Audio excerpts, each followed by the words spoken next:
hidup, semuanya karena anugerah-Mu.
Yesus, kami sadar Tuhan, kami tidak bisa hidup tanpa Tuhan. Sebab itu Tuhan, mari Engkau terus memegang setiap tangan kami. Jangan pernah lepaskan ya Bapa. Apapun masalah kami, apapun pergumulan kami tahu ada tangan Tuhan senantiasa menyertai. Ada tangan Tuhan senantiasa memegang hidup kami. Terima kasih ya Bapa. Terima kasih Tuhan. Haleluya. Shikaralama karalama shikaralama karalama se. Yesus pegang erat tanganku, ku tak dapat hidup di luar kasih-Mu. Bapa, jangan tinggalkan aku, Engkau alasan selama ku hidup. Yesus pegang erat tanganku, ku tak dapat hidup di luar kasih-Mu. Bapa, jangan tinggalkan aku, Engkau alasan selama ku hidup. Engkau alasan selama ku hidup. Engkau alasan selama ku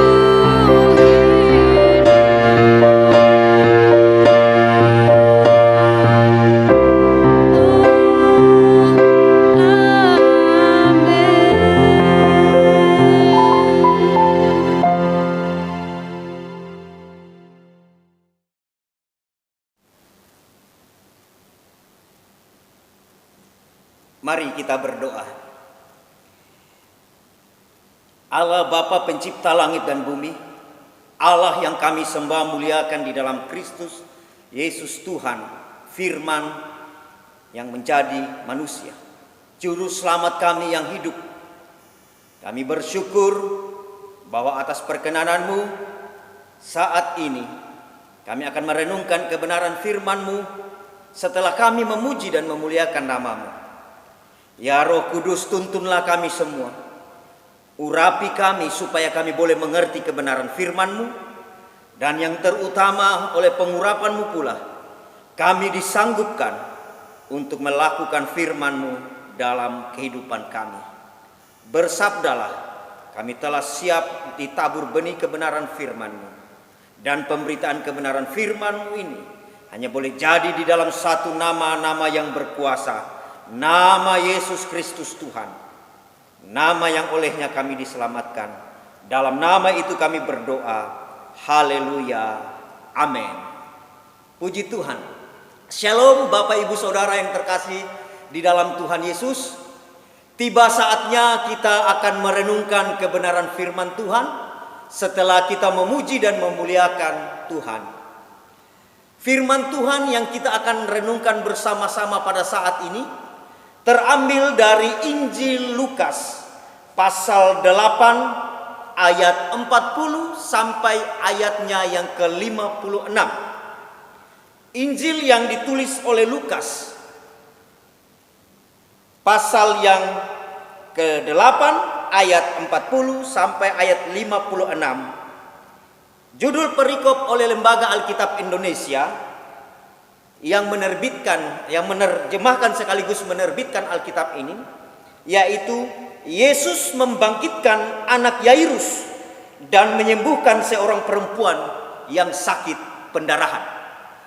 Bapak Ibu Saudara yang terkasih di dalam Tuhan, tentunya saya percaya bahwa kita semua ketika mendengarkan judul perikop dari bacaan kita ini, kita tentunya pasti sudah mengerti dan ingat betul kisah dari nats pembacaan kita ini. Oleh karena itu kita tidak akan membaca secara keseluruhan.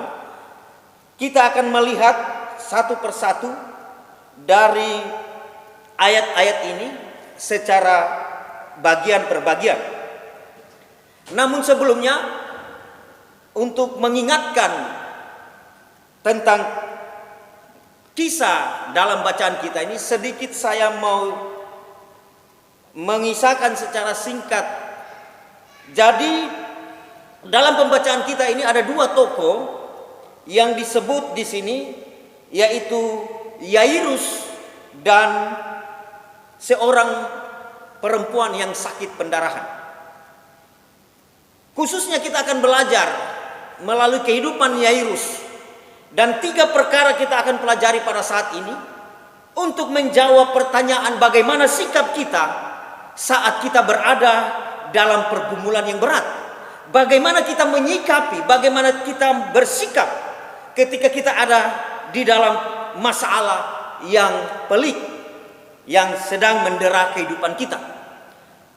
Kenapa demikian? Sebab Bapak Ibu Saudara yang terkasih dalam Tuhan, bahwa persoalan atau pergumulan kehidupan dalam mengiring Tuhan tentunya bukan hal yang tidak akan kita alami.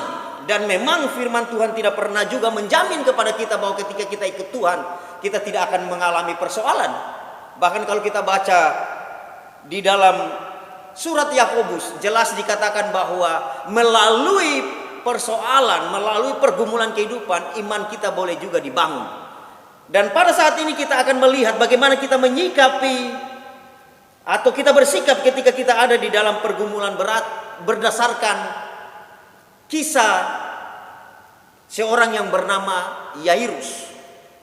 Saya akan membaca ayat 40 sampai dengan ayat 42 bagian yang pertama. Ketika Yesus kembali, orang banyak menyambut dia sebab mereka semua menanti-nantikan dia. Jadi Yesus menyeberang ke Gerasa, dan di sana di Gerasa oleh karena persoalan ada orang gila kerasukan setan disembuhkan, orang Gerasa menolak Tuhan Yesus. Kemudian Tuhan Yesus dan murid-murid kembali menyeberang. Dan itu ayat 40 di situ dikatakan bahwa Yesus kembali dan orang banyak menyambut dia. Ayat 41. Maka datanglah seorang yang bernama Yairus, ia adalah kepala rumah ibadat. Sambil tersungkur di depan kaki Yesus, ia memohon kepadanya supaya Yesus datang ke rumahnya. Karena anaknya perempuan yang satu-satunya yang berumur kira-kira 12 tahun hampir mati. Dalam perjalanan ke situ, Yesus didesak-desak orang banyak. Jadi persoalan yang sedang dihadapi oleh Yairus, seorang kepala rumah ibadat, bahwa anaknya ada dalam keadaan sakit, dan Alkitab mengatakan bahwa hampir mati. Artinya anak ini sedang sekarat. Ini persoalan besar dalam kehidupan Yairus. Kenapa demikian? Karena ini anak satu-satunya perempuan yang berumur 12 tahun. Dan ia sedang mengalami keadaan yang mengkhawatirkan.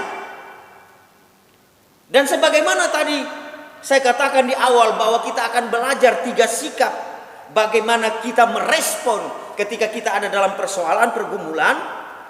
Maka jawaban yang pertama, mari kita mencontohi Yairus, seorang kepala rumah ibadat yang datang pada Yesus, dan Alkitab berkata sambil tersungkur di depan kaki Yesus, ia memohon kepadanya, memohon pertolongan kepada Tuhan. Ini hal yang pertama yang saudara dan saya harus lakukan ketika kita sedang ada dalam pergumulan yang berat. Ya tentunya bukan berarti bahwa waktu kita tidak menghadapi persoalan kita tidak datang kepada Tuhan Yesus. Tetapi banyak kali dan dalam kehidupan kita kadangkala pergumulan menjauhkan kita dari Tuhan. Tetapi dalam bacaan kita ini, hal yang pertama yang kita harus lakukan ketika kita ada dalam pergumulan berat, mari datang kepada Yesus dengan sikap hati seperti Yairus. Sambil tersungkur di depan kaki Yesus, ia memohon kepada Tuhan pertolongan dengan kerendahan hati. Ini suatu sikap yang dapat kita teladani, sementara dia adalah seorang kepala rumah ibadat. Tetapi hal yang pertama, ketika ia sedang ada dalam pergumulan berat, anak perempuan yang satu-satunya yang berumur kira-kira 12 tahun hampir mati, Yairus datang kepada Tuhan dengan kerendahan hati.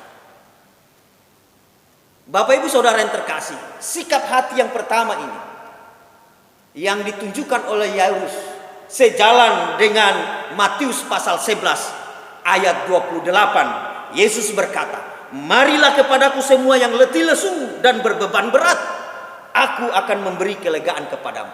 Ini undangan. Dan kemudian pada ayat 29 di sana dikatakan bahwa Tuhan Yesus mengajar kepada kita untuk mencontohi, meneladani dia yang memiliki sikap hati, kerendahan hati. Belajarlah kepadaku sebab aku lemah lembut dan rendah hati. Jadi apa yang dilakukan Yairus ini adalah kegenapan Matius pasal 11 ayat 28 dan ayat 29. Ia datang dengan kerendahan hati. Mengapa kita perlu datang kepada Tuhan dengan kerendahan hati? Sebab firman Tuhan di dalam Yakobus pasal 4 ayat 6, 1 Petrus 5 ayat 5 jelas di sana dikatakan bahwa Tuhan menentang orang yang congkak. Tuhan akan melawan orang yang sombong, tetapi orang yang rendah hati dikasihi Tuhan. Oleh karena itu, Bapak Ibu Saudara yang terkasih di dalam Tuhan, mari setiap persoalan, setiap pergumulan apapun itu dalam kehidupan saudara dan saya, yang pertama saudara dan saya harus miliki, saudara dan saya harus bersikap datang kepada Tuhan dengan kerendahan hati. Amsal pasal 3 ayat 5 dan 6 dikatakan, "Percayalah kepada Tuhan dengan segenap hatimu, jangan bersandar kepada pengertianmu sendiri. Akuilah dia dalam segala lakumu, maka Tuhan akan meluruskan jalanmu." Lewat kerendahan hati kita datang kepada Tuhan, dan kita akan menerima pertolongan sebagaimana Ibrani 4 ayat 16.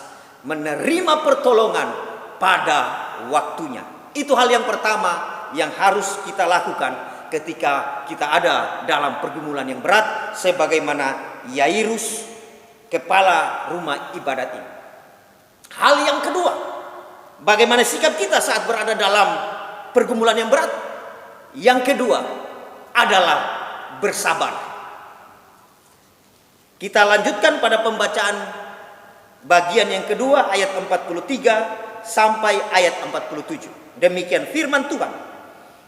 "Adalah seorang perempuan yang sudah 12 tahun menderita pendarahan dan yang tidak berhasil disembuhkan oleh siapapun. Ia maju mendekati Yesus dari belakang dan menjamah jubahnya, dan seketika itu juga berhentilah pendarahannya. Lalu kata Yesus, 'Siapa yang menjamah aku?' Dan karena tidak ada yang mengakuinya, berkatalah Petrus, 'Guru, orang banyak mengerumuni dan mendesak engkau.' Tetapi Yesus berkata, 'Ada seseorang yang menjamah aku, sebab aku merasa ada kuasa keluar dariku.' Ketika perempuan itu melihat bahwa perbuatannya itu ketahuan, ia datang dengan gemetar, tersungkur di depannya dan menceritakan kepada orang banyak apa sebabnya ia menjamah dia dan bahwa ia seketika itu juga menjadi sembuh. Maka katanya kepada perempuan itu, 'Hai anakku, imanmu telah menyelamatkan engkau, pergilah dengan selamat.'" Bapak Ibu Saudara yang terkasih di dalam Tuhan Yesus, sebagaimana Yairus yang sedang menghadapi persoalan berat karena anaknya sedang menderita sakit dan hampir mati, ada seorang perempuan juga yang sedang menghadapi persoalan berat, dan firman Tuhan katakan 12 tahun dia mengalami penderitaan, pendarahan yang tiada pernah sembuh. Ya. Dan sebagaimana Yairus, perempuan ini juga datang kepada Tuhan dengan kerendahan hati dan menjamah jubah Tuhan Yesus. Namun Bapak Ibu Saudara yang terkasih dalam Tuhan, kita tidak akan menggali lebih tentang perempuan ini. Kita mau melihat bagaimana Yairus berespon. Ya, karena hal yang kita pelajari sebagaimana tadi saya katakan, bagaimana kita bersikap, bagaimana sikap kita saat berada dalam pergumulan berat. Firman Tuhan katakan begini, dalam perjalanan ke situ Yesus didesak orang banyak. Jadi dalam perjalanan ke rumah Yairus, ya, ada tafsiran yang mengatakan bahwa Yairus ada di di Kapernaum, sementara Tuhan Yesus di Kana. Dan kalaupun tafsiran itu benar, ini berjarak kurang lebih 25 km. Ini perjalanan yang cukup jauh kalau pada saat itu. Ya, mari kita lihat saja hal ini. Dikatakan begini, dalam perjalanan ke situ, ke rumah Yairus, di pertengahan jalan ada perempuan lain yang sedang menghadapi persoalan yang berat juga. Dan perjalanan dari tempat di mana Yairus berjumpa Yesus ke rumah Yairus untuk menolong Yairus harus terhambat karena Tuhan Yesus berhenti untuk melayani seorang perempuan yang sakit pendarahan. Kalau kita mencermati hal ini, kita mencoba menyelami perasaan Yairus sebagai seorang bapak yang sedang bergumul karena anaknya sekarat. Saya merasakan ini pergumulan yang semakin berat yang dialami oleh Yairus. Pertama, oleh sikap hatinya yang datang dengan kerendahan hati meminta kepada Yesus sudah direspon oleh Tuhan. Tetapi dalam perjalanan kembali ke rumah mereka, ke rumah Yairus, perjalanan itu harus tertunda. Dan mungkin pada saat itu Yairus perasaannya semakin berkecamuk. Perasaan takutnya, khawatirnya akan anaknya yang sedang koma di rumah, yang sedang sekarat. Tetapi perhatikan Bapak Ibu Saudara yang terkasih. Dari bacaan ayat 43 sampai ayat 48. Yairus tidak menginterupsi Tuhan Yesus ketika Tuhan melayani seorang perempuan yang membutuhkan pertolongan, yang juga mengalami persoalan berat. Yairus dengan sabar menantikan sampai Tuhan Yesus menyelesaikan pelayanannya terhadap wanita itu. Jadi sikap hati yang kedua, bagaimana sikap kita saat berada dalam pergumulan berat. Yang kedua adalah mari bersabar. Yang pertama tadi datang kepada Tuhan dengan kerendahan hati meminta pertolongan kepadanya. Yang kedua, mari bersabar. Roma pasal 12 ayat 12 dikatakan, orang-orang yang berharap, dia harus berharap dalam sukacita. Orang-orang yang sedang ada dalam kesesakan, dia harus bersabar. Dan orang-orang yang sedang berdoa, dia harus berdoa di dalam ketekunan. Bersukacitalah dalam pengharapan, sabarlah dalam kesesakan, dan bertekunlah dalam doa. Roma 12 ayat 12. Sabar. Karena Amsal 16 ayat 32 juga mengajar kepada kita. Sesungguhnya orang yang sabar itu, dia melampaui seorang pahlawan yang menguasai kota. Makanya ketika kita ada dalam pergumulan kesesakan, mari bersabar. Sebagaimana Yairus bersabar menantikan waktu Tuhan baginya. Pengkhotbah 3 ayat 1 dikatakan bahwa untuk segala sesuatu ada waktunya. Jadi mari ketika kita ada dalam pergumulan berat, bagaimanapun pergumulan itu menghimpit Bapak Ibu dan saya, mari kita terus bersabar. Bersabar menantikan pertolongan dari Tuhan. Jangan pernah mencari pertolongan yang bukan daripada Tuhan dengan cara-cara yang berlawanan dengan kebenaran firman Tuhan. Kita perlu bersabar. Yang ketiga, bagaimana sikap kita saat berada dalam pergumulan berat? Kita akan baca bagian ketiga dari pembacaan kita, ayat 49 sampai ayatnya yang ke-56. Ketika Yesus masih berbicara, datanglah seorang dari keluarga kepala rumah ibadat itu dan berkata, anakmu sudah mati. Jangan lagi engkau menyusahkan guru. Tetapi Yesus mendengarnya dan berkata kepada Yairus, jangan takut, percaya saja, dan anakmu akan selamat. Setibanya di rumah Yairus, Yesus tidak memperbolehkan seorang pun ikut masuk dengan dia, kecuali Petrus, Yohanes dan Yakobus dan ayah anak itu serta ibunya. Semua orang menangis dan meratapi anak itu. Akan tetapi Yesus berkata, jangan menangis, ia tidak mati tetapi tidur. Mereka menertawakan dia karena mereka tahu bahwa anak itu telah mati. Lalu Yesus memegang tangan anak itu dan berseru, katanya, hai anak, bangunlah. Maka kembalilah roh anak itu dan seketika itu juga ia bangkit berdiri. Lalu Yesus menyuruh mereka memberi anak itu makan, dan takjublah orang tua anak itu. Tetapi Yesus melarang mereka memberitahukan kepada siapapun juga apa yang terjadi itu. Sikap hati atau bagaimana merespon, bagaimana bersikap ketika kita ada dalam pergumulan berat, dalam masalah yang pelik yang sedang mendera kita. Yang ketiga adalah percaya saja. Sebagaimana Tuhan Yesus berkata kepada Yairus, firman Tuhan katakan, jangan takut, percaya saja. Bapak ibu saudara yang terkasih di dalam Tuhan Yesus. Kenapa percaya? Karena yang pertama tadi, yang kita datang jumpai dengan kerendahan hati adalah pribadi yang sanggup melakukan segala perkara. Maka yang ketiga yang harus ada dalam kehidupan kita, bahwa kita percaya kepada Dia, mempercayakan segenap kehidupan kita. Jadi ketika kita datang pada Yesus dengan kerendahan hati di dalam doa kita, kita sabar menantikan kegenapan dari jawaban doa kita.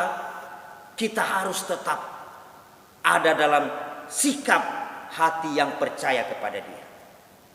Karena 1 Yohanes 5 ayat 14 mengajar kepada kita bahwa kita harus berani percaya padanya yang mengabulkan doa-doa kita. Supaya pada waktunya kita akan menerima jawaban doa. Ibrani 4 ayat 16. Kita harus berani percaya kepadanya. Matius 21 ayat 22 dikatakan bahwa orang yang meminta harus percaya bahwa ia telah menerimanya. Bahkan Mazmur 56 ayat 3 mengajar kepada kita, Bapak Ibu Saudara yang terkasih, bahwa ternyata percaya adalah solusi atas ketakutan. Orang menganggap bahwa lawanlah ketakutan dengan keberanian.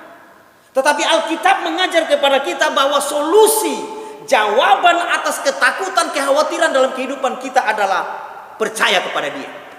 Waktu aku takut, aku ini percaya kepada Tuhan. Mazmur 56 ayat 3. Sebagaimana yang dialami oleh Yairus. Saya percaya apa yang dia alami di pertengahan jalan ketika Tuhan Yesus tertunda untuk bersama-sama Yairus datang ke rumahnya. Itu juga yang membuat imannya bangkit untuk percaya.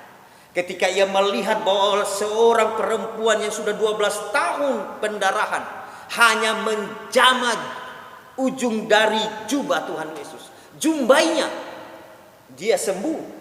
Maka pada saat Yesus berkata, jangan takut, percaya saja, saya yakin di sana Yairus memiliki kepercayaan itu. Sehingga Bapak Ibu Saudara yang terkasih di dalam Tuhan Yesus, apa yang terjadi hari itu, ada suatu perbuatan Allah yang dahsyat yang Tuhan Yesus kerjakan, bahwa bukan orang sakit yang sembuh, tapi orang mati dibangkitkan dari kematian. Ini juga mengajar kepada kita masalah kesabaran yang poin kedua tadi, bahwa kalau Tuhan menunda, belum menjawab doa kita, Ia akan mengerjakan sesuatu yang lebih besar. Ketika Tuhan Yesus menunda untuk hadir di rumah Yairus, terjadi kebangkitan. Kalau sekiranya tidak ada penundaan, tentunya anak Yairus akan sembuh. Tetapi saya yakin bahwa lebih dahsyat orang yang dibangkitkan dari kematian dibanding orang yang disembuhkan dari sakit penyakit. Oleh karena itu Bapak Ibu Saudara yang terkasih di dalam Tuhan Yesus, ketika kita berada dalam pergumulan yang berat, ketika kita sedang berhadapan dengan masalah yang pelik dalam hidup kita, yang pertama yang harus kita lakukan, datanglah kepada Tuhan Yesus dengan kerendahan hati. Dia yang mengundang saudara dan saya untuk datang. Kemudian nantikanlah dengan segala kesabaran pertolongannya. Karena kita tahu firman Tuhan mengajar kepada kita bahwa orang yang sabar dia melebihi pahlawan. Kemudian yang ketiga, kita harus tetap percaya. Tetap percaya bahwa orang yang meminta kepada Tuhan, dia sudah menerima. Sebagaimana Matius 21 ayat 22 yang kita baca tadi. Demikian firman Tuhan yang bisa kita renungkan pada saat ini. 3 perkara yang harus kita miliki ketika ada dalam pergumulan yang berat. Tuhan Yesus memberkati. Mari kita berdoa. Haleluya. Kami tundukkan kepala di hadapan-Mu dan kami angkat hati kami bersyukur. Karena Engkau begitu mengasihi kami. Sehingga Engkau boleh mengingatkan kembali isi hati-Mu ya Tuhan, supaya kami hidupi dalam kehidupan kami di hari-hari yang penuh dengan tantangan ini, yang penuh dengan pergumulan ini. Ya Tuhan, karena Engkau mengasihi kami, Engkau mengingatkan akan hal ini.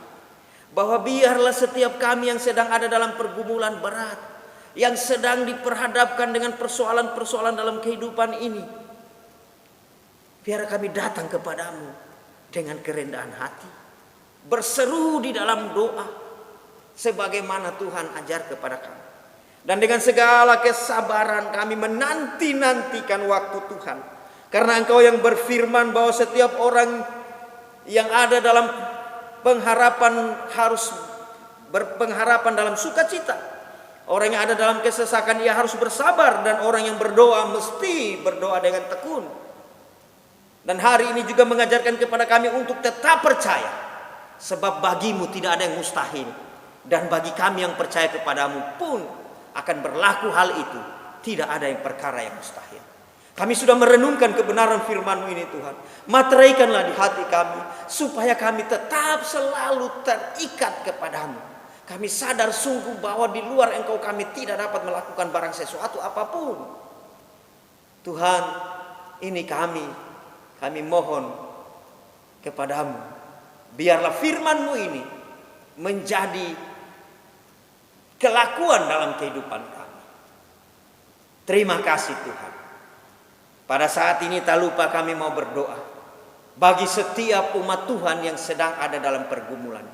Biarlah setiap telinga yang mendengar kebenaran firman-Mu yang dinyatakan pada saat ini, pagi hari ini, Tuhan Yesus jamah mereka, sehingga ketika mereka mendengar kebenaran firman-Mu, mereka boleh dihiburkan dan memiliki pengharapan, percaya kepada pertolongan-Mu yang dahsyat itu. Dan biarlah setiap orang-orang yang sedang ada dalam pergumulan berat boleh senantiasa dikuatkan melalui pemberitaan firman-Mu. Kami juga berdoa untuk keadaan yang sedang dialami saat ini oleh seluruh belahan dunia ini, termasuk bangsa negara kami, sehubungan dengan wabah virus corona yang juga mengakibatkan masalah-masalah lain, baik masalah sosial maupun masalah ekonomi. Tetapi hari ini kami juga sudah menemukan solusi yang daripada Tuhan. Kami harus datang dengan kerendahan hati, bersabar menanti kegenapan janji Tuhan, dan terus percaya. Biarlah itu boleh kami hidupi. Untuk bangsa dan negara kami terus juga berdoa bagi para pemimpin-pemimpin kami, mereka yang memiliki otoritas untuk menetapkan segala kebijakan di bangsa negara ini, khususnya pemimpin di level tertinggi Presiden Jokowi dan wakilnya Kiai Haji Ma'ruf, berkati mereka Tuhan, dan semua kabinet dengan segala hikmat bijaksana Tuhan sertai mereka, supaya apapun persoalan-persoalan yang dihadapi oleh bangsa dan negara kami, oleh kebijakan-kebijakan pemerintah, karena petunjuk yang daripada Tuhan, semua persoalan itu boleh teratasi. Juga kami berdoa untuk warga masyarakat, biarlah kami sehati dengan pemerintah kami. Apapun kebijakan pemerintah kami juga mendukungnya dengan melakukannya dalam kehidupan kami. Saat ini juga kami berdoa untuk pelayanan LOB. Tuhan berkati pelayanan ini. Semua hamba-hamba Tuhan yang ada dalam pelayanan ini, Tuhan memberkati, supaya di mana saja mereka melayani, termasuk ketika pelayanan sebagaimana ibadah saat ini, Tuhan akan memberkati terus pelayanan ini dan semua hamba Tuhan yang ada di dalam kepengurusan LOB ini, supaya nama Tuhan dipuji dan dimuliakan, dan hamba-hambamu tidak akan kehilangan upah, karena Tuhan yang akan menyertai masing-masing hambamu yang terlibat dalam pelayanan. Terima kasih Tuhan, materaikanlah firman-Mu yang sudah kami renungkan. Kami bawa persembahkan doa kami ini dengan satu keyakinan bahwa Tuhan sanggup mengerjakan jauh melampaui apa yang kami doakan, sehingga apa saja yang tidak terpikir di hati kami tidak pernah lihat dengan mata dan tidak pernah dengar dengan telinga, itu yang akan Tuhan kerjakan dalam hidup kami bagi kemuliaan nama Tuhan. Terima kasih, terpujilah nama-Mu kekal sampai selamanya. Demi Kristus Yesus kami berdoa. Haleluya. Amin. Aku percaya